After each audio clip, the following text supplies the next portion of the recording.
Leah, a hard-working mother, walks 20 miles to work every day without complaint. Despite her struggles, she never asks for help, believing that her quiet perseverance is the only way to secure a better future for her children. But one day, Officer Daniels, a local police officer, notices Leah's daily journey and decides to follow her. What starts as a simple curiosity soon turns into a profound revelation when he uncovers the reason behind Leah's long walks. Why did Leah choose to endure such hardship?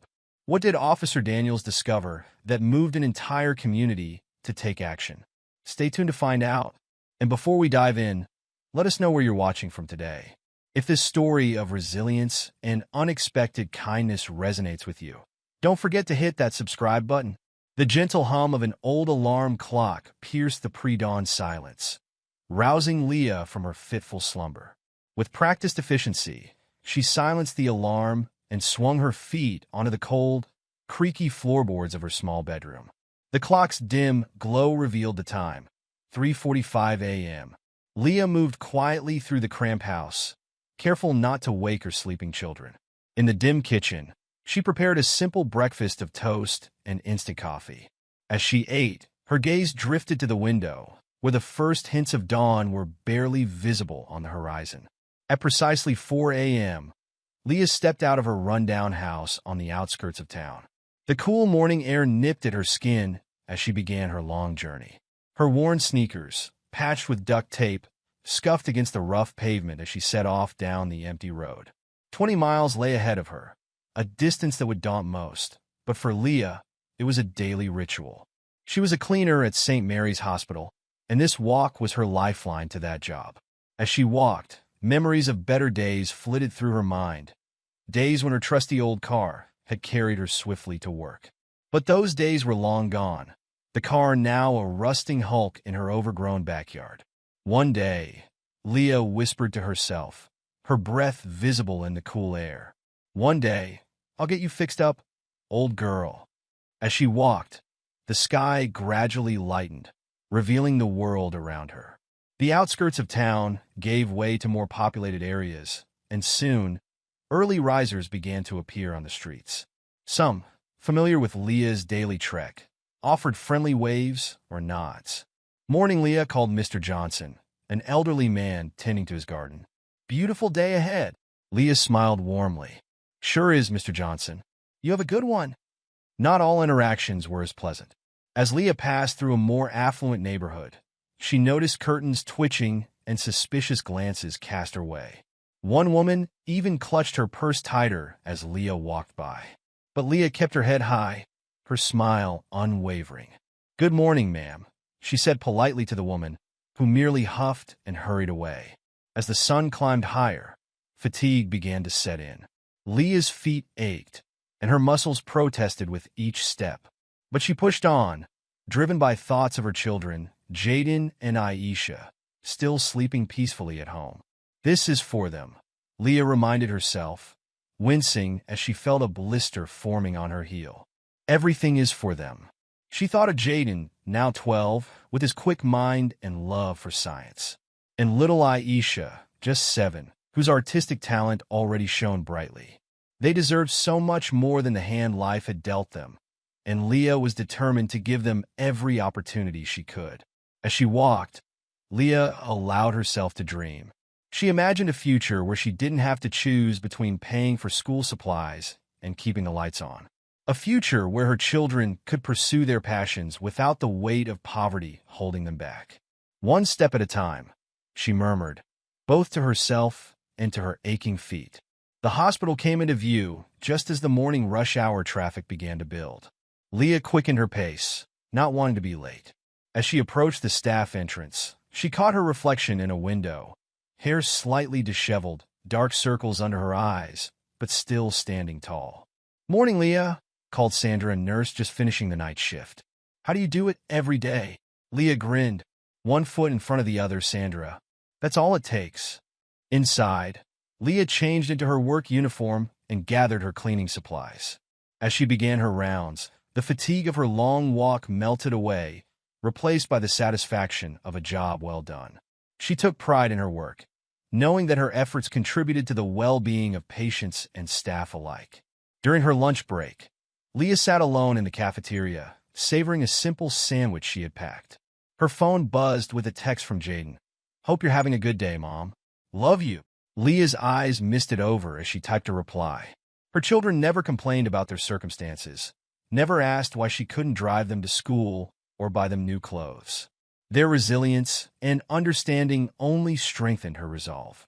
As her shift ended, Leah steeled herself for the long walk home. The thought of seeing her children gave her renewed energy, and she set off with determination. The afternoon sun beat down mercilessly, but Leah barely noticed, lost in thoughts of the evening ahead.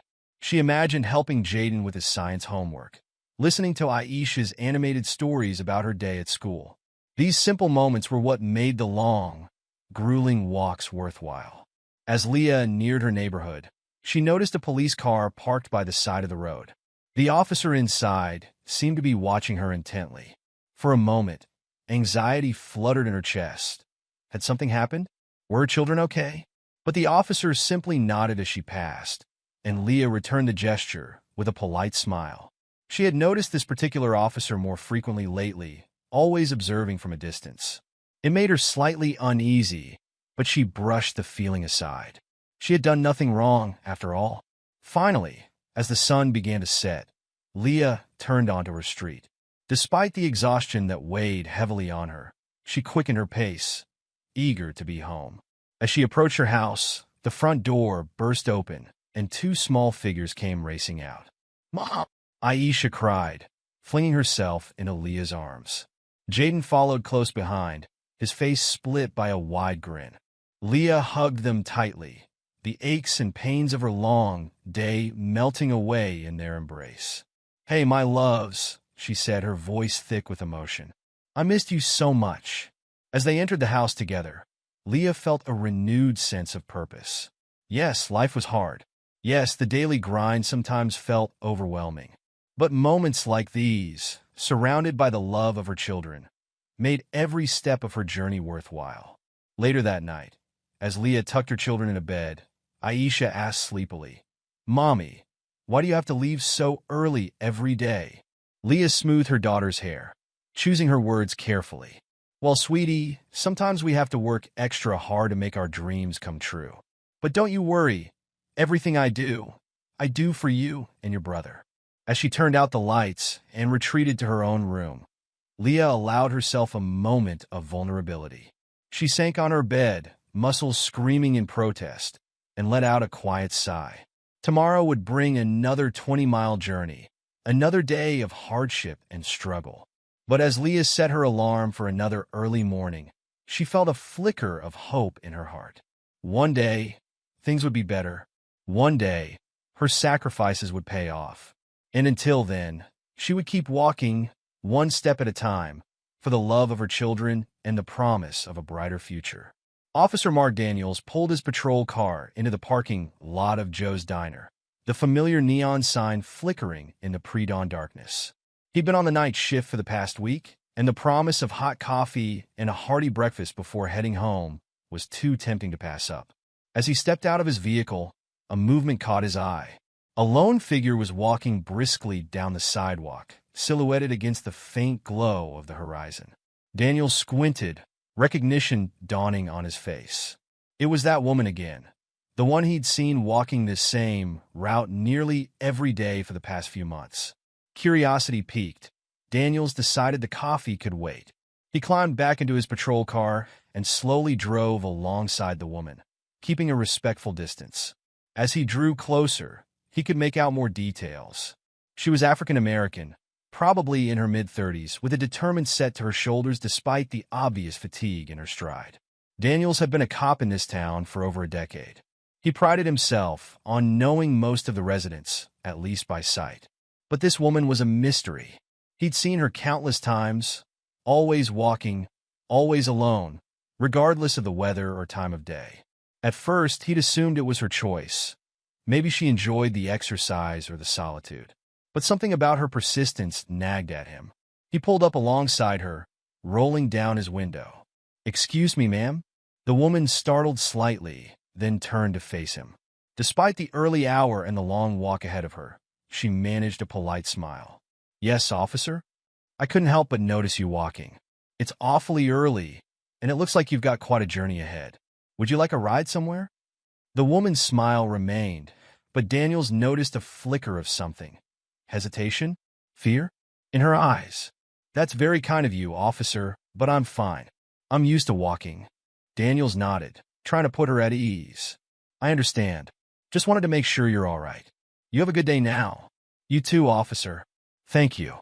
As Daniels drove away, he couldn't shake the feeling that there was more to this woman's story. Why would anyone choose to walk such long distances every day? And why did she seem so reluctant to accept help? Over the next few weeks, Daniels found himself paying more attention to the woman's routine. He'd see her in the early mornings, walking with purpose towards the center of town. Then, in the evenings, he'd spot her again, retracing her steps with a noticeable slump to her shoulders. One particularly rainy morning, Daniels decided to follow her discreetly. He kept his patrol car at a distance, watching as she trudged through puddles, her thin jacket providing little protection against the downpour. Despite the miserable conditions, she never broke her stride or sought shelter. As the days passed, Daniels began to notice more details. The woman's shoes were worn almost to the point of falling apart.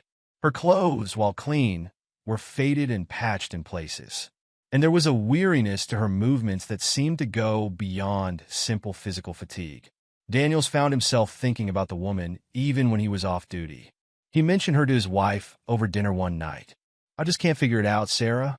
Why would anyone put themselves through that every single day?"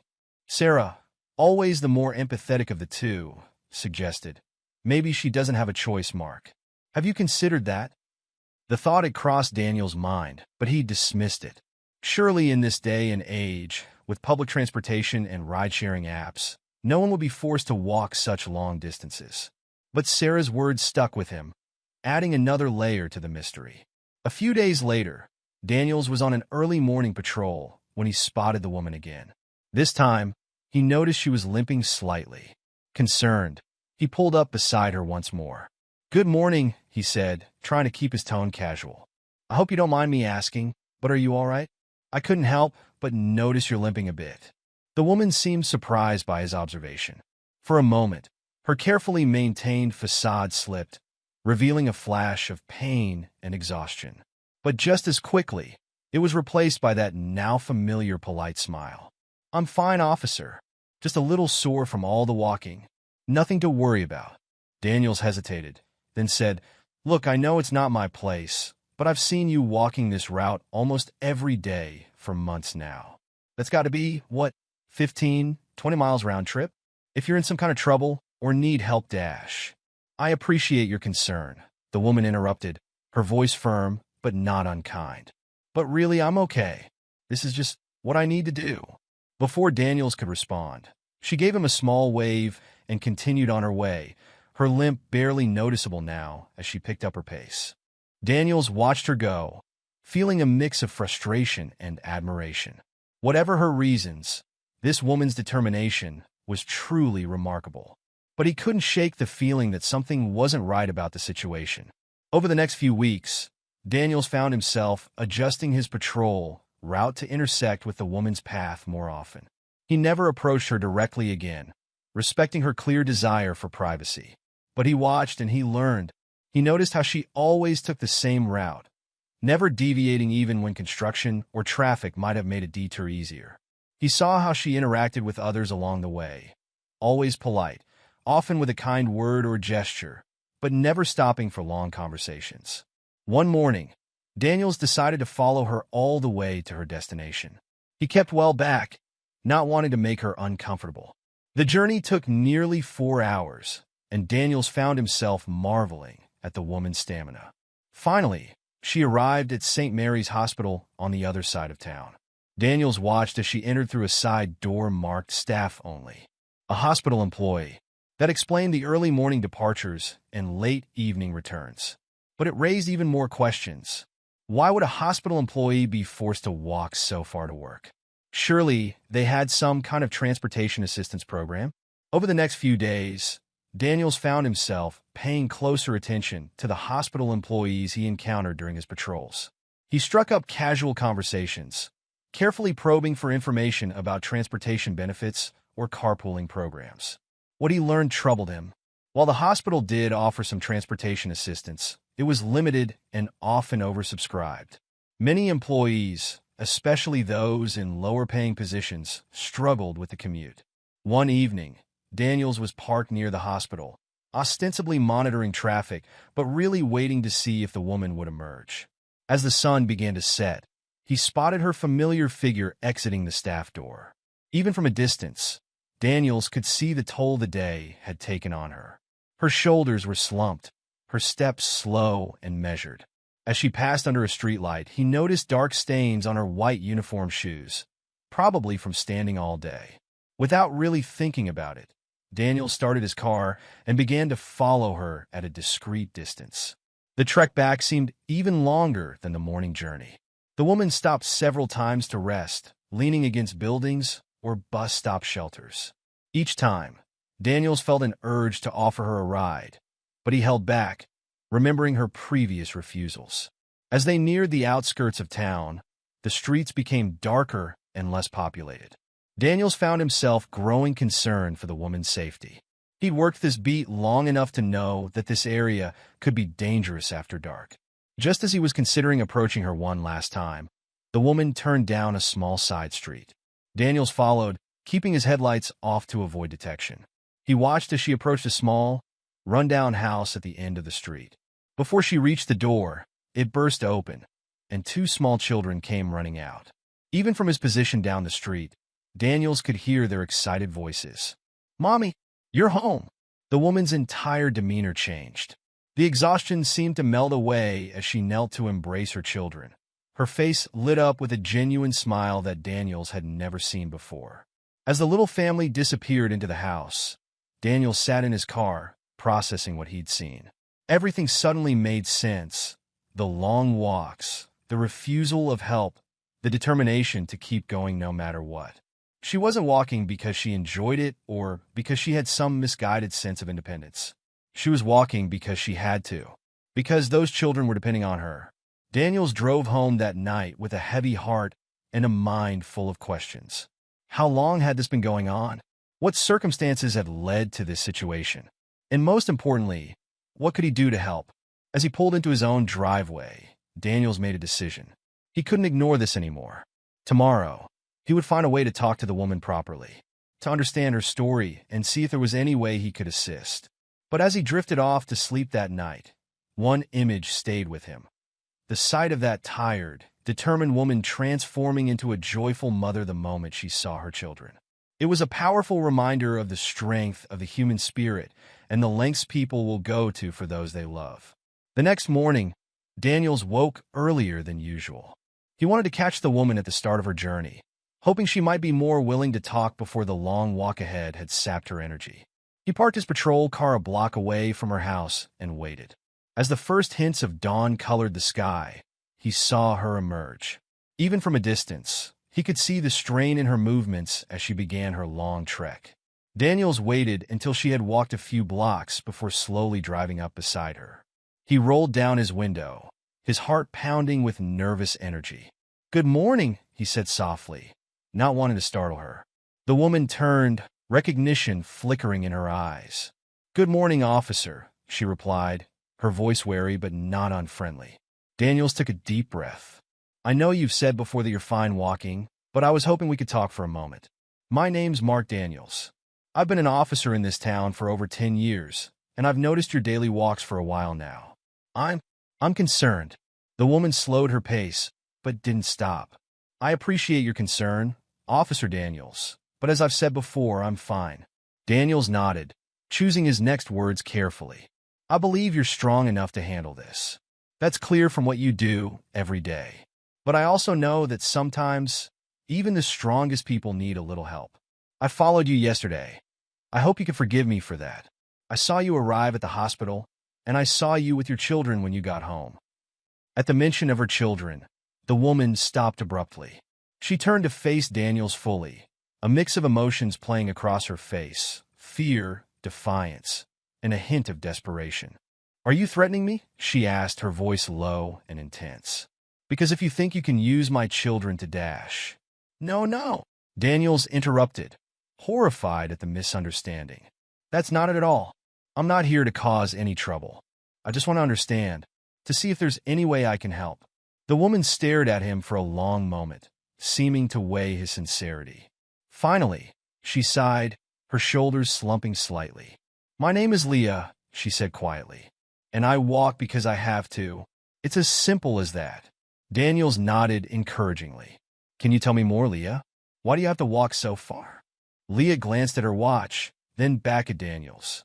"I can't be late for my shift. But if you really want to know, meet me here after work. I'll be passing by around 7 p.m. Daniels agreed readily, thanking Leah for her willingness to talk. As he watched her continue her journey, he felt a mix of anticipation and trepidation. He was finally going to get some answers, but he had a feeling they wouldn't be easy to hear. The day seemed to crawl by as Daniels went about his regular duties. His mind kept wandering back to Leah, imagining the miles she was covering while he drove comfortably in his patrol car. At 7 p.m. sharp, Daniels was parked at the agreed-upon spot. He didn't have to wait long before he saw Leah's familiar figure approaching. Even from a distance, he could see the exhaustion in her gait. As Leah neared the car, Daniels stepped out, not wanting to make her feel trapped or intimidated. "Thank you for meeting me, Leah," he said softly. Leah nodded, leaning against a nearby fence for support. "You wanted to know why I walk," she began, her voice tired but steady. "It's because I have no other choice. My car broke down months ago, and I can't afford to fix it. Public transportation doesn't run early enough for me to get to work on time, and I can't risk losing my job. My kids, they need me to provide for them. I have 2 children, Jaden, he's 12, and Aisha, she's 7. They're everything to me. Their father, he left us 3 years ago, just packed up and disappeared, left us with nothing but debt and broken promises." Daniels listened intently, his heart heavy. "Isn't there anyone who could give you a ride? Or maybe the hospital has some kind of program?" Leah's voice cracked slightly, but she pressed on. "I tried everything, carpooling, ride-sharing apps, even asking neighbors for help. But nothing was reliable enough. I can't afford to be late, to risk losing this job. I have to do it for the kids." As Leah spoke, Daniels found himself transported back to his own childhood. He remembered the struggles a single mother had faced, working multiple jobs to keep food on the table. He thought of the neighbors who had stepped in to help, offering rides or watching him after school. Without their support, where would he be today? "The walking, it's hard," Leah continued, pulling Daniels back to the present. "Every step hurts some days. But when I think of giving up, I remember why I'm doing this. I want my kids to have a better life, a future that isn't defined by struggle like mine has been." She turned to Daniels, her eyes shining with unshed tears. "Jaden, he's so smart. He loves science, always talking about becoming a doctor someday. And Aisha, she's got this amazing artistic talent. I want them to be able to follow their dreams, to not have to worry about how they'll pay the bills or put food on the table." Daniels felt a lump forming in his throat. Leah's love for her children, her willingness to sacrifice everything for their future, was palpable. "That's why I walk," Leah said softly. "Because every step, every blister, every ache, it's bringing my children closer to the future they deserve. I can't let them down. I won't." As Leah's words faded into silence, Daniels found himself overwhelmed with emotion. He thought of all the times he had driven past Leah, seeing her only as a curious anomaly in his orderly patrol route. Now, he saw her for who she truly was, a mother, a fighter, a beacon of hope and determination in a world that often seemed devoid of both. "Leah," he said finally, his voice rough with emotion, "I had no idea. Your strength, it's incredible." Leah managed a small smile. "It's not strength, Officer Daniels. It's love. When you have people depending on you, you find reserves you never knew you had." As they pulled up in front of Leah's small house, Daniels made a decision. "Leah, I want to help, not as a handout, but as a member of this community. We're supposed to look out for each other, right?" Leah hesitated, her hand on the door handle. "I appreciate the thought, Officer Daniels, but Dash. Please, Daniels interrupted gently. Call me Mark, and just think about it, okay? You don't have to do this alone. Leah smiled sadly. I appreciate the offer, Officer Daniels. But I've learned not to expect miracles. This is my life, and I'll keep doing what I need to do for my children. As Leah pushed herself off the fence, preparing to continue her long walk home, Daniels made a silent vow. He might not be able to solve all of Leah's problems, but he was determined to find some way to ease her burden. Watching her disappear into the growing darkness, Daniels felt a renewed sense of purpose. In all his years of policing, he'd focused on maintaining order and enforcing the law. But now he realized that sometimes serving the community meant going above and beyond the call of duty. As he drove home that night, Daniels began to form a plan. He didn't know exactly how yet, but he was going to find a way to help Leah. Not just for her sake, but for her children and for all the other unseen struggles happening right under everyone's noses in their community. The image of Leah, trudging mile after mile in worn-out shoes, her spirit unbroken despite the daily hardship, stayed with Daniels. It was a powerful reminder of the quiet heroism that often goes unnoticed in everyday life.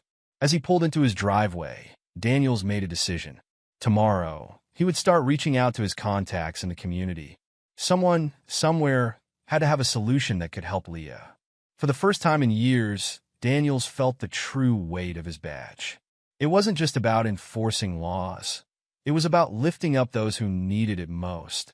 And right now, Leah needed all the help she could get. With renewed determination, Daniels entered his home, his mind already working on ways to make a difference in Leah's life. He knew it wouldn't be easy, but if Leah could walk 20 miles every day for her family, he could certainly put in the effort to find her some help. As he drifted off to sleep that night, Daniel's last thoughts were of Leah and her children. He silently promised them, and himself, that things would get better. Somehow, someway, he would make sure of it.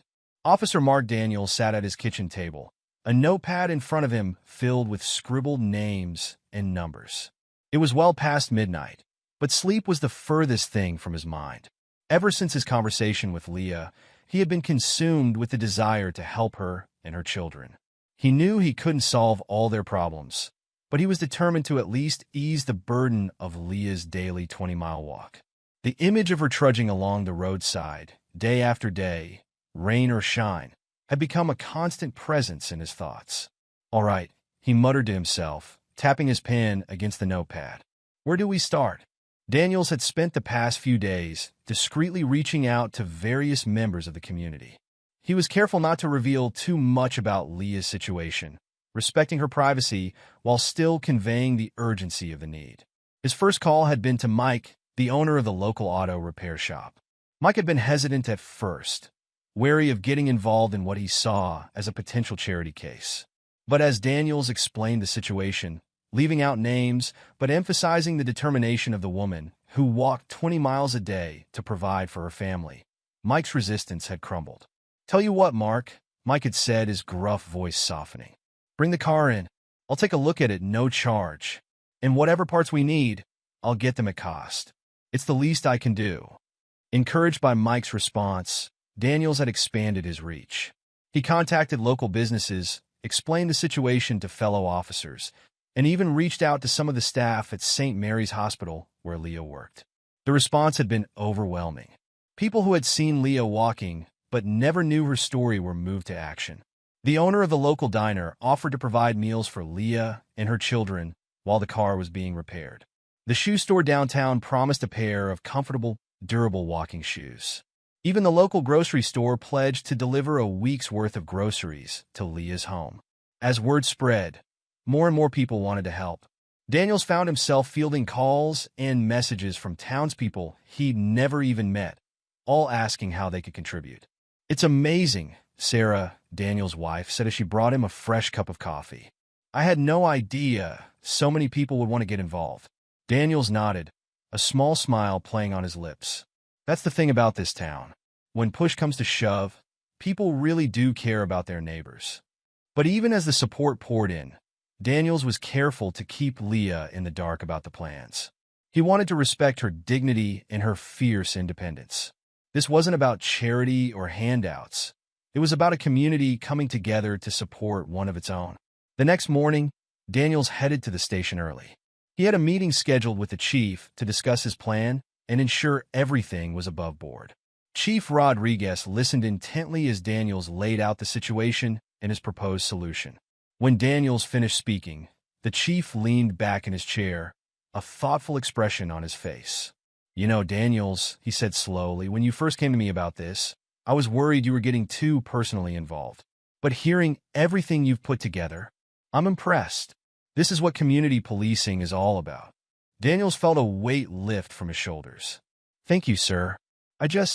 I couldn't stand by and do nothing." The chief nodded. "I understand, and I want you to know that the department fully supports this initiative. In fact, I'd like to contribute personally, and I think we can arrange for a few officers to help with the carpooling until the car is fixed." With the chief's approval, Daniels felt a renewed sense of purpose. He spent the rest of the day coordinating with various community members, ironing out the details of the plan. By the end of the week, everything was in place. Mike from the auto shop had looked at Leah's car and determined what repairs were needed. The local bank had agreed to set up a special account for the fundraiser, ensuring all donations were properly tracked and used. Daniels had even managed to arrange for temporary transportation for Leah while her car was being repaired. A rotating schedule of volunteers, including several of his fellow officers, had signed up to give her rides to and from work. As he stood in the police station's break room, pinning up a sign-up sheet for the carpool volunteers, Daniels overheard two of his colleagues talking. "Hey, did you hear about that fundraiser Daniels is organizing?" Officer Johnson asked. Officer Martinez nodded. "Yeah, for that woman who walks to work every day, right? I've seen her a few times on my patrols. Never knew her story, though." Johnson shook his head. "It's something else, isn't it? Makes you think about all the struggles people might be going through that we never even notice." Daniels smiled to himself as he finished pinning up the sheet. The conversation was a testament to how quickly word had spread and how deeply Leah's story had resonated with people. Later that day, Daniels received a call from Emily, one of the nurses at St. Mary's Hospital. She had been one of the first people he'd reached out to when he started planning this initiative. "Mark, you won't believe this," Emily said, her voice brimming with excitement. "We put out a donation box in the staff room, just like you suggested. In just 3 days, we've collected over $500. And that's not even counting the people who've offered to contribute directly to the fundraiser account." Daniels felt a lump form in his throat. That's incredible, Emily. Thank you so much for organizing that." "Are you kidding? We should be thanking you for bringing this to our attention. Leah's such a hard worker, always with a smile on her face. None of us had any idea what she was going through. We're just glad we can help." As the days passed, the support continued to pour in. Local businesses held special promotions, donating a portion of their proceeds to the fundraiser. The town's annual 5K run, usually held to raise money for the local animal shelter, decided to split this year's proceeds between the shelter and Leah's fund. Even the local elementary school got involved. When the principal heard about Leah's situation, she organized a Walk for Kindness event. Students collected pledges for every lap they walked around the school track, with all the money going to the fundraiser. Daniels found himself constantly amazed by the outpouring of generosity. People who had never met Leah were touched by her story and eager to help. It wasn't just about the money either. Many offered their time and skills as well. A local seamstress volunteered to alter some donated clothes for Leah and her children. A retired teacher offered free tutoring for Jaden and Aisha. The owner of a small tech company even promised to donate a refurbished laptop to help with the children's schoolwork. As the fund grew, Daniels realized they would have enough not just to fix Leah's car, but to provide her with some additional support as well. He reached out to a financial advisor who agreed to meet with Leah pro bono to help her set up a savings plan and budget. Throughout it all, Daniels was careful to keep the full extent of the community's response from Leah. He wanted it to be a surprise, a moment of joy and relief after so much struggle. But he also wanted to prepare her, to ensure she wouldn't feel overwhelmed or uncomfortable with the support. One evening, about 2 weeks into the fundraising efforts, Daniels drove to Leah's house. He found her sitting on the front porch, watching as Jaden and Aisha played in the small yard. "Evening, Leah," he called as he approached. "How are you doing?" Leah smiled, though Daniels could see the exhaustion in her eyes. "We're managing, Mark. Thanks for asking. And thank you again for arranging those rides to work. It's been a big help." Daniels nodded, taking a seat next to her on the porch steps. "I'm glad to hear that. Actually, that's part of why I'm here. I wanted to talk to you about something." Leah turned to him, her expression curious, but slightly wary. "Oh, is everything okay?" "Everything's fine," Daniels assured her quickly. "More than fine, actually. Leah, do you remember when I told you about how my family struggled when I was a kid and how the community stepped in to help?" Leah nodded slowly. "I remember." Daniels took a deep breath. "Well, I've been thinking a lot about that lately. About how sometimes accepting help isn't a sign of weakness, but a sign of strength. It takes courage to let others in, to allow your community to support you." He paused, watching Leah's face carefully. "The thing is, Leah, your story, it's touched a lot of people. People who've seen you walking every day, but never knew why. People who work with you at the hospital. Even people who've never met you, but have heard about your dedication to your family." Leah's eyes widened slightly. "What are you saying, Mark?" "I'm saying that the community wants to help Leah. Not because they pity you, but because they admire you. Your strength, your determination, it's inspired people. They want to show you that you're not alone in this." Daniels could see the conflict in Leah's eyes, the pride that had kept her going for so long warring with the hope of a lighter burden. I don't know what to say," Leah whispered. "I'm not looking for handouts, Mark. I've always taken care of myself, of my kids." Daniels nodded understanding. "I know that, Leah, and that's not what this is about. This is about a community coming together to support one of their own, just like they did for my family when I was a kid. It's not charity, it's neighbors helping neighbors." He reached out, gently placing a hand on Leah's shoulder.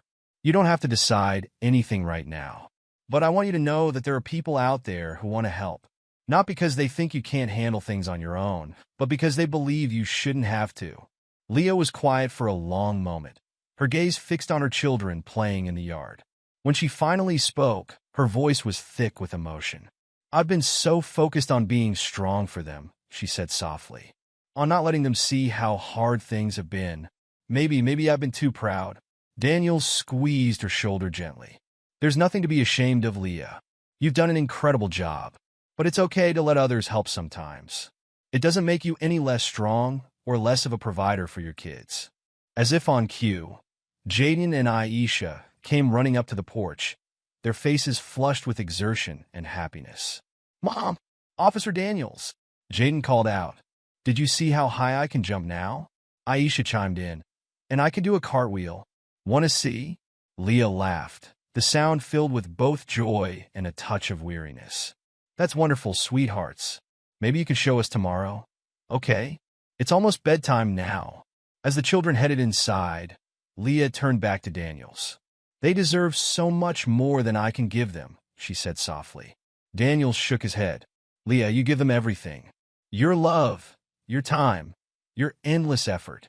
But it's okay to accept help in giving them even more. That's what community is all about."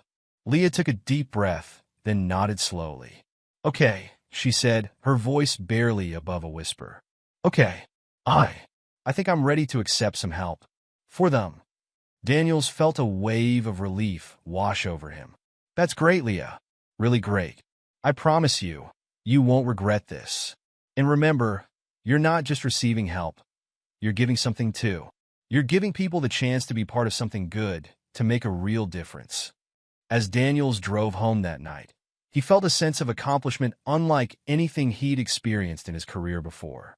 He knew there was still work to be done, details to be ironed out. But the hardest part, getting Leah to accept help, was over. Over the next few days, Daniels worked tirelessly to coordinate the various aspects of the community's response. Mike from the auto shop reported that Leah's car would be ready by the end of the week. The new shoes were picked up from the store downtown. The financial advisor was briefed and ready to meet with Leah. Finally, everything was in place. Daniels decided to reveal the full extent of the community's support to Leah on a Saturday morning. He arranged for her and the kids to be picked up and brought to the auto shop under the pretense of discussing the car repairs. As Daniels waited outside the shop that morning, he felt a mix of excitement and nervousness. He hoped Leah would be pleased, that she would see this outpouring of support for what it was, not charity, but a community coming together. When Mike's tow truck pulled up with Leah and her children, Daniels couldn't help but smile at the looks of confusion on their faces. "Mark," Leah asked as she stepped out of the truck. "What's going on?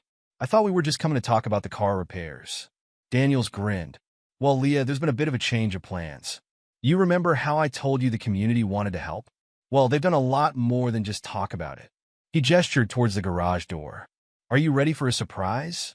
Leah looked uncertain, but Jaden and Aisha were bouncing with excitement. "A surprise? Is it a good surprise, Mom?"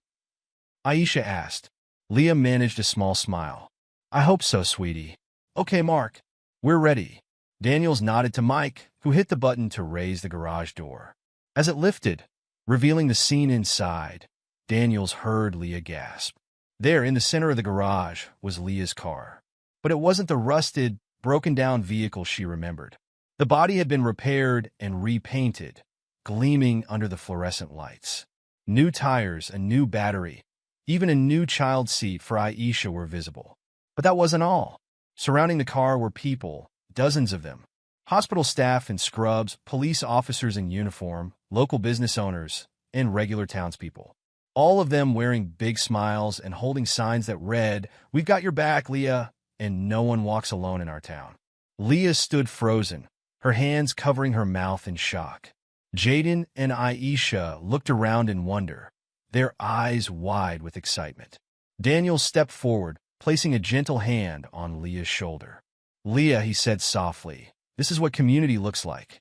All these people, they've been touched by your story, your determination. They wanted to do something to help, to show you that you're not alone in this." He gestured to the car. "Your car's been fully repaired. Mike here did most of the work himself, and local businesses donated parts and supplies." Mike stepped forward, holding out a set of keys. "She's all ready to go, Leah.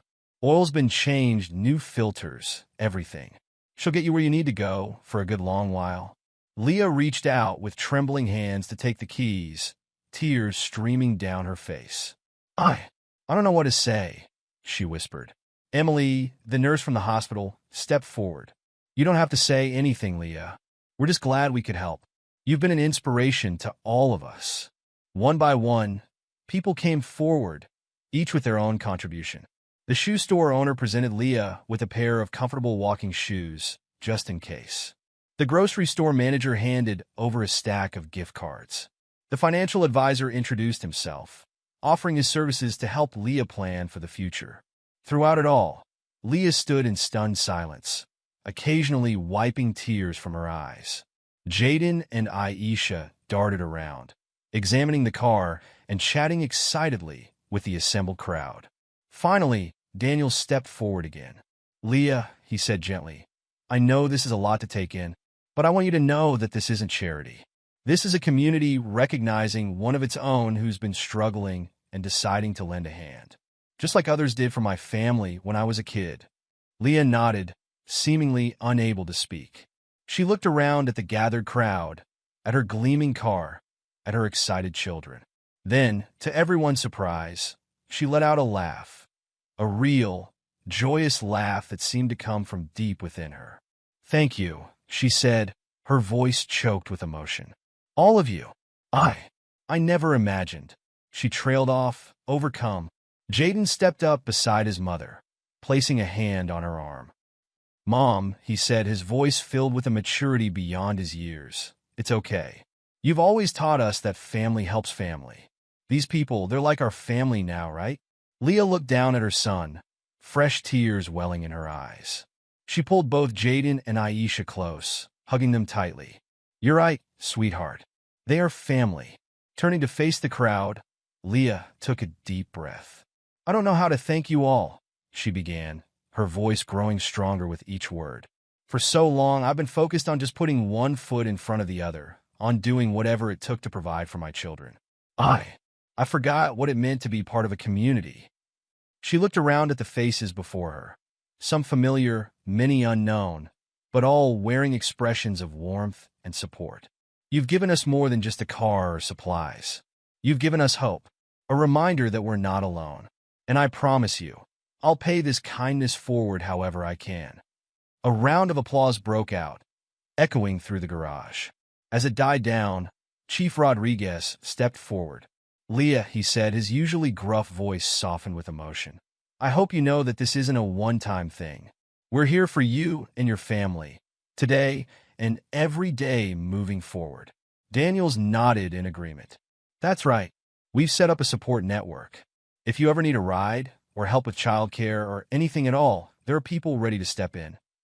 Leah nodded, overwhelmed but grateful. "Thank you. All of you.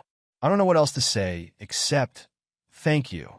As the gathering began to disperse, people coming forward to offer hugs and words of encouragement, Daniels stood back, watching the scene with a sense of pride and accomplishment. This was what being a police officer was truly about.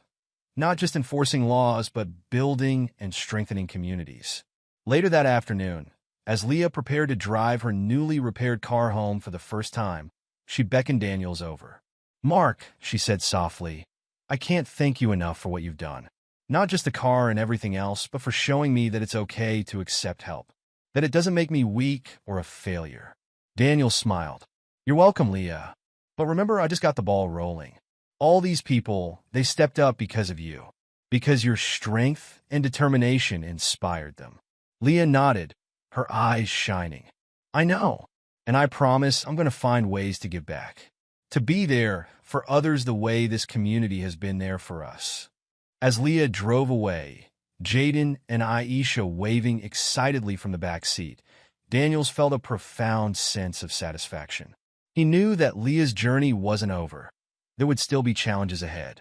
But now she faced them not as a solitary figure walking a lonely road, but as a cherished member of a caring community. In the weeks and months that followed, the impact of that day rippled through the town. Inspired by Leah's story and the community's response, others began to look out for their neighbors more, to offer help where it was needed. The town's annual charity drive saw record participation, and new volunteer programs sprang up to assist struggling families. Leah, true to her word, became a force for good in her own right. She started a support group for single parents at the hospital, sharing her experiences and the lessons she'd learned about resilience and accepting help. On her days off, she could often be found volunteering at the local food bank or mentoring at-risk youth. Jaden and Aisha thrived with the added support. Jaden's grades improved dramatically with the help of his new tutor. Aisha's artwork, nurtured by classes at the local community center, began winning ribbons at school fairs. For Daniels, the experience changed his approach to policing. He became an advocate for community-oriented programs, encouraging his fellow officers to look beyond just enforcing laws to truly serving and uplifting their community. 1 year had passed since the day the community had come together to support Leah and her children. The town had changed in subtle but significant ways, the ripple effects of that act of kindness continuing to spread. Officer Mark Daniels stood at the window of his patrol car, sipping coffee and watching the early morning bustle of Main Street. As he observed the scene before him, Daniels couldn't help but reflect on how much had changed in the past year. The town seemed more vibrant somehow, more connected. People greeted each other warmly as they passed on the sidewalk, and there was a palpable sense of community in the air. His radio crackled to life, interrupting his thoughts. "All units, be advised. We have a report of a disturbance at 1242 Elm Street. Any units in the vicinity, please respond." Daniels recognized the address immediately. It was just a few blocks from where Leah lived. Without hesitation, he keyed his radio. "Dispatch, this is Officer Daniels. I'm nearby. I'll check it out." As he drove towards Elm Street, Daniels found himself hoping that everything was all right with Leah and her family. Over the past year, he had kept in touch with them, watching with pride as they flourished with the support of the community. Arriving at the scene, Daniels was relieved to see that the house in question wasn't Leah's. It was a small, slightly run-down bungalow a few doors down. As he approached, he could hear raised voices coming from inside. Daniels knocked on the door, announcing his presence. "Police, is everything okay in there?" The voices inside quieted, and after a moment, the door opened slightly. A young woman peered out, her eyes red and puffy from crying. "I'm sorry," she said softly. "We didn't mean to disturb anyone." Daniels took in the scene quickly. The woman looked exhausted and stressed, and behind her, he could see a small child clinging to her leg. "Ma'am, I'm Officer Daniels. Is everything all right? Are you safe?" The woman nodded, then hesitated. It's just been a rough morning. My son, he's autistic and sometimes he has meltdowns. My husband and we were arguing about what to do." Daniel's expression softened. "I see. May I come in? Perhaps I can help." The woman looked uncertain for a moment, then nodded, opening the door wider. As Daniel stepped inside, he saw a man sitting on the couch, his head in his hands. The living room was cluttered, with toys strewn about and dishes piled in the sink visible through the kitchen doorway. "I'm Sarah," the woman said, gesturing to her husband. "This is Mike, and this is our son, Tommy." She placed a hand on the head of the boy still clinging to her leg. Daniels knelt down to Tommy's level. "Hi there, Tommy. I'm Officer Daniels. It's nice to meet you."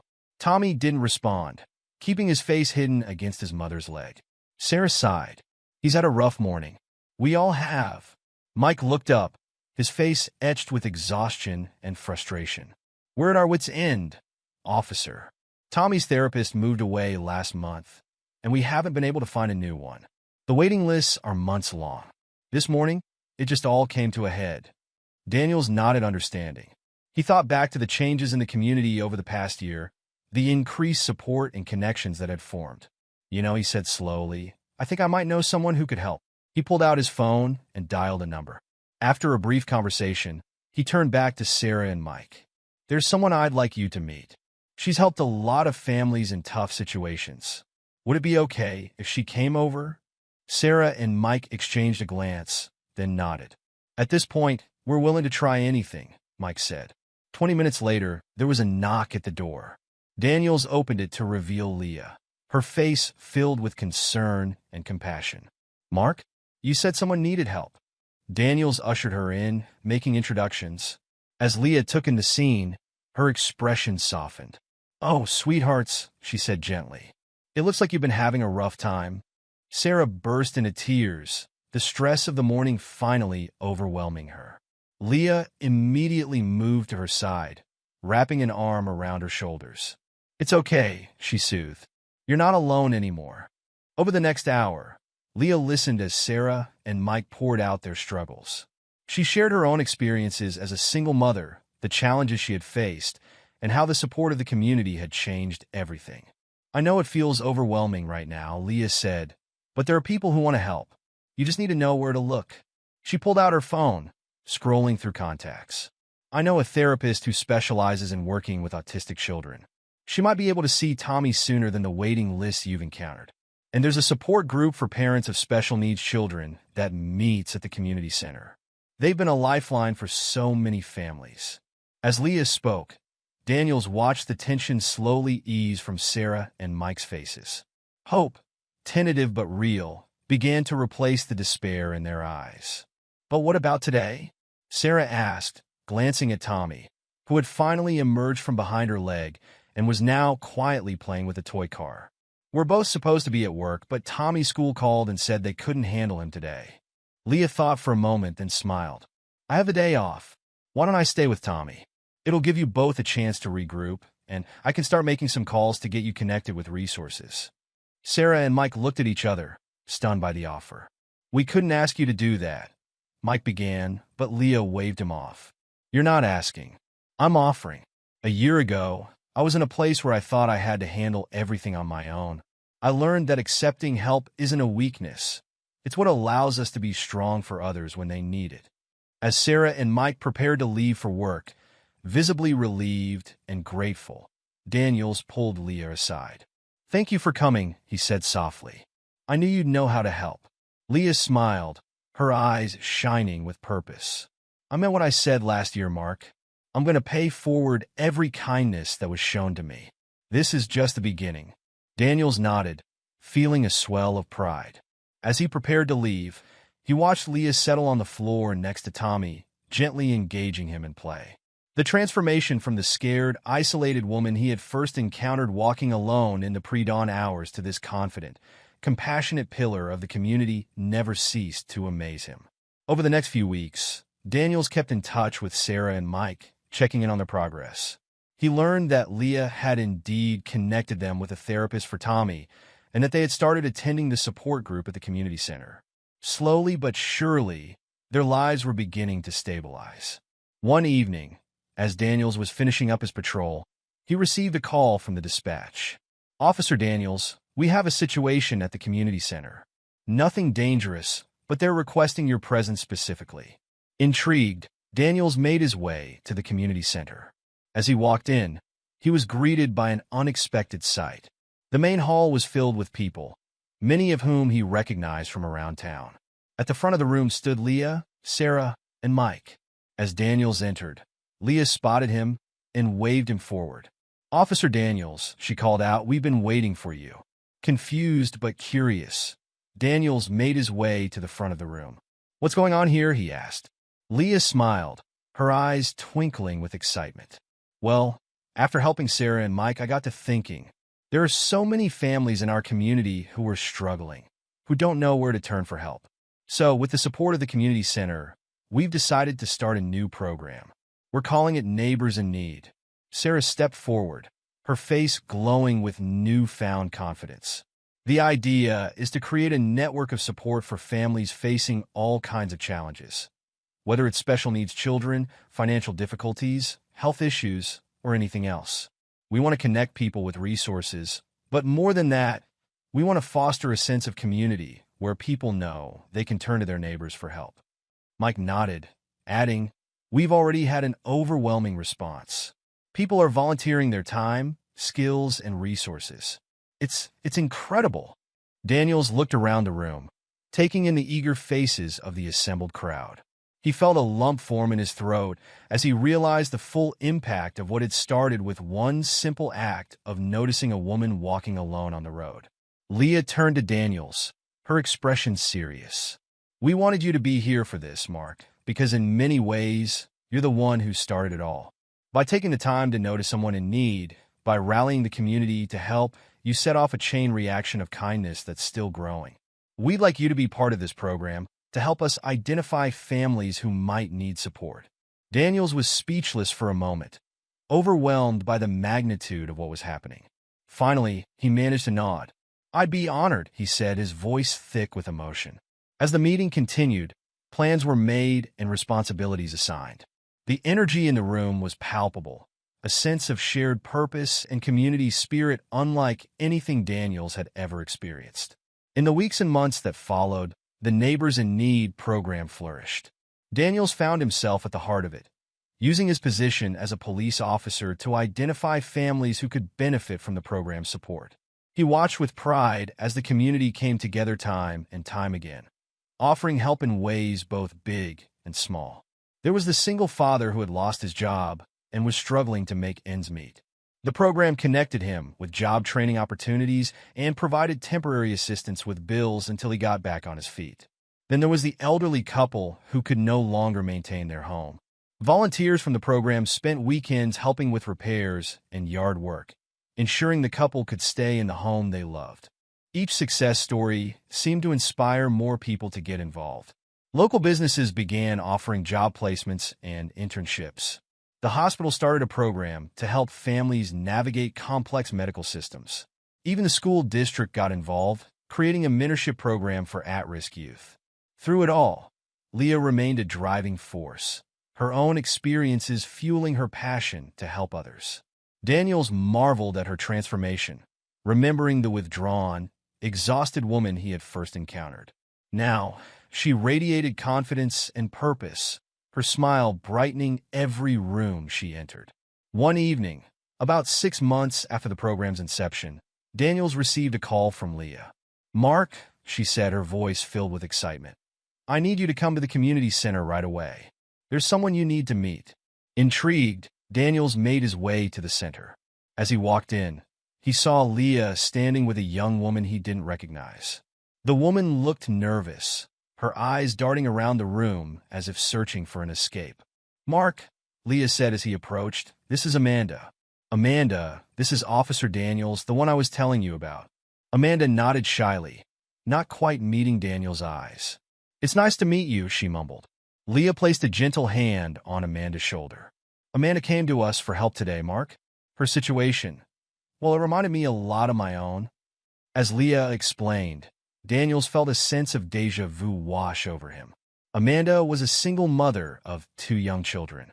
She had lost her job recently and was on the verge of eviction.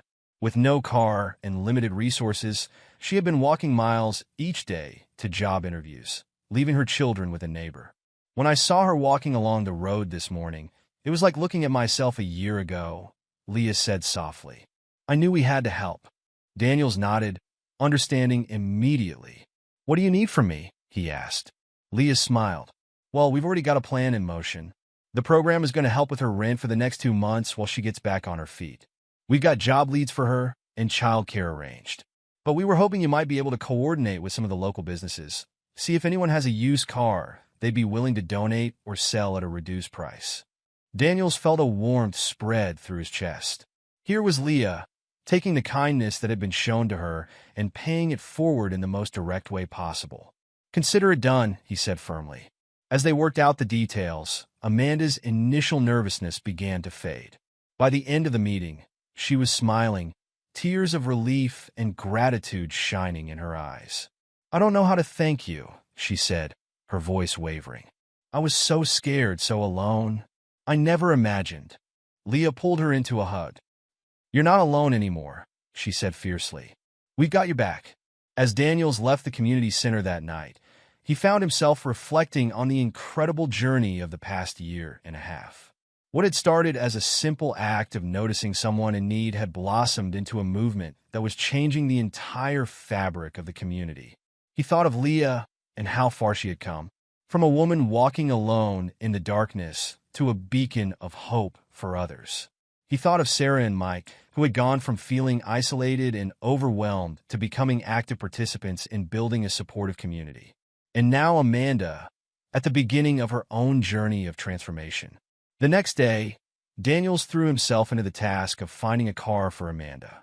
He reached out to local dealerships and mechanics, explaining the situation and the Neighbors in Need program. The response was overwhelming. By the end of the week, he had 3 offers of used cars in good condition, all at significantly reduced prices. It was Mike from the auto shop who finally came through with the perfect solution. "I've got a car that was traded in recently," he told Daniels over the phone. "It needs a little work, but nothing major. If the program can cover the cost of parts, I'll do the labor for free. We can have it ready for Amanda in a week." Daniels felt a lump form in his throat. "Mike, that's incredibly generous." "Thank you." Mike's gruff voice softened. "Hey, this program helped my family when we needed it. It's the least I can do to give back." A week later, Daniels stood with Leah and Amanda in Mike's auto shop, watching as Mike handed over the keys to a newly refurbished sedan. Amanda's hands shook as she took them, tears streaming down her face. "I don't know what to say," she whispered. "This is going to change everything." Leah wrapped an arm around Amanda's shoulders. "Just promise that when you're back on your feet, you'll find a way to help someone else in need. That's how we keep this going." Amanda nodded firmly. "I promise. I'll never forget this kindness." As they watched Amanda drive away in her new car, Leah turned to Daniels. "You know, Mark, sometimes I still can't believe how much has changed. A year and a half ago, I was in Amanda's shoes, feeling hopeless and alone. Now look at us." Daniels nodded, a smile playing on his lips. "It's pretty incredible. But you know what amazes me most? It's not just the big things like cars and jobs. It's the way people in this town look at each other now. There's more kindness, more awareness. People are quicker to offer help and more willing to accept it." Leah's eyes shone with pride. "That's the real change, isn't it? We're not just helping individuals. We're changing the culture of our entire community." As if to prove her point, at that moment, a young man who had been working on a car in the corner of the shop approached them. "Excuse me," he said hesitantly. "I couldn't help overhearing. This program you were talking about, Neighbors in Need, is there any way I could get involved?" Leah's face lit up. "Absolutely. We're always looking for volunteers. What kind of skills do you have?" As Leah chatted with the young man, explaining the program and how he could contribute, Daniels felt a sense of awe wash over him. This was how real, lasting change happened, not through grand gestures or sweeping policies, but through individual acts of kindness that inspired others to action. As the Neighbors in Need program continued to flourish, its impact on the community became increasingly evident. The partnership with the community college proved particularly fruitful, opening doors for many who had previously seen higher education as an unattainable dream. One crisp autumn morning, Daniels received a call from Leah. Her voice was brimming with excitement. "Mark, you won't believe this. Remember Amanda? The single mom we helped a few months ago?" "Of course," Daniels replied, smiling at the memory of the grateful young woman driving away in her newly refurbished car. "Well, she just got accepted into the nursing program at the community college. The scholarship we set up through Neighbors in Need made it possible. She's going to be able to build a better future for herself and her kids." Daniels felt a wave of pride wash over him. "That's incredible, Leah. She's come so far in such a short time." "That's not all," Leah continued. "She's also volunteering with us now, mentoring other single parents who are just starting out in the program. She says she wants to be for them what we were for her." As Daniels hung up the phone, he marveled at how the ripples of kindness continued to spread. Amanda's story was just one of many success stories emerging from the program, each one inspiring more people to get involved and give back. He reflected on the incredible journey of the past 2 years. He thought of Leah and how she had gone from a struggling single mother to a community leader. He thought of Sarah and Mike, who had transformed their own struggles into a source of strength and support for others.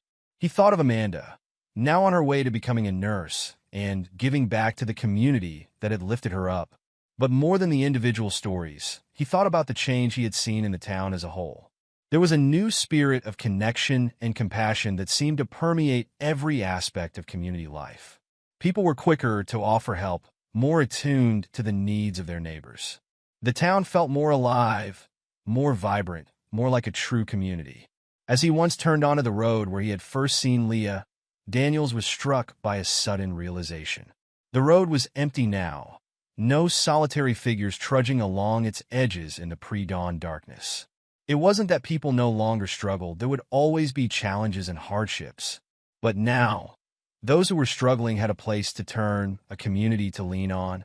Leah's unwavering determination and Officer Daniels' compassionate curiosity led to an extraordinary transformation, not just in Leah's life, but also in the hearts of those who witnessed her story.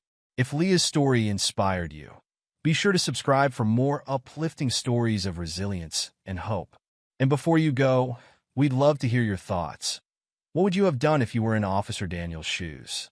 Share your thoughts in the comments below.